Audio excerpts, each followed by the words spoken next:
Australia's leading wine industry body Wine Australia will be closing its only physical office in China after sales to the Greater China succumb to Beijing's prohibitive duties. Wine Australia has made the difficult decision to close our physical office in Shanghai. This decision follows extensive consultation with the Australian grape and wine sector and is based on the current environment and market opportunity, a Wine Australia spokeswoman said.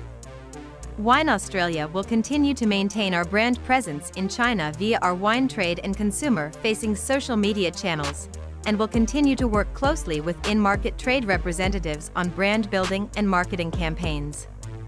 The once $1.2 billion Australian dollar a year trade, $830 million, has whittled down to just over 200 million Australian dollars at the end of March, an alleged casualty of the tension between the two countries.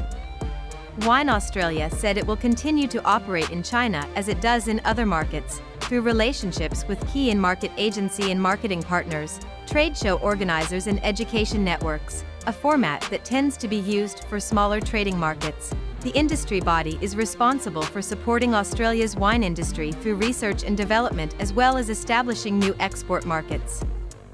The once-envied Chinese trade for Australian exporters, however, suffered a blow in 2020 when Beijing launched an investigation into allegations of dumping cheap Australian wine in China. Beijing subsequently imposed anti-dumping duties of between 116.2% and 218.4%, rendering Australian wines uncompetitive in the Chinese market. The matter is being arbitrated at the World Trade Organization. Anti-dumping and anti-subsidy duties are protectionist tariffs that governments impose on imports that they deem to be below fair market value, usually at prices lower than the exporting country's domestic markets.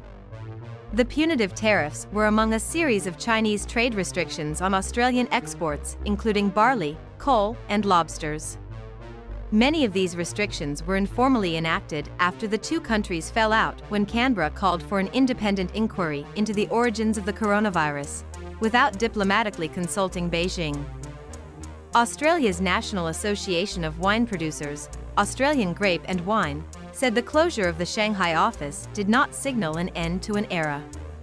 It noted that despite the challenges, exporters would like to return to the Chinese market and Chinese demand for Australian wines remained buoyant. We understand and support Wine Australia's decision, which is based on operational requirements, AGW General Manager Lee McLean said.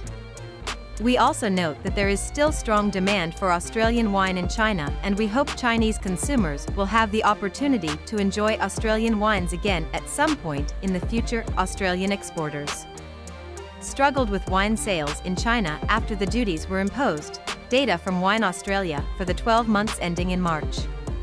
They have since diverted sales to other markets like the US and UK, but still faced pandemic-related challenges such as supply chain and global freight disruptions. The UK has since dethroned China as the top destination for Australia's wine exports, although that market is less than half the size of the Chinese market at its height. Australia exports 60 USD off its wine production, and China previously accounted for about 40 USD off those exports.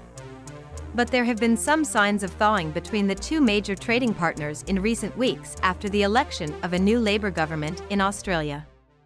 Earlier this month, Australia's new Defence Minister, Richard Marles, and China's Defence Minister, Wei Fenghe, met on the sidelines of the Shangri-La Dialogue in Singapore, also known as the Asia Security Summit. Before this, there had been no ministerial visits or conversations between the two countries for several years. Political observers also said Marles' speech at the summit indicated there had been a change in Canberra's tone towards Beijing. Using less hawkish rhetoric, Marles recognized the reality of China's rise but framed it in terms of responsibilities that come with it. Nick Bisley, professor of international relations at La Trobe University, wrote in an opinion piece last week. Chinese Premier Li Keqiang also sent a congratulatory message to new Australian Prime Minister Anthony Albanese after his win in the Australian federal elections in late May, and in turn received an appreciation letter.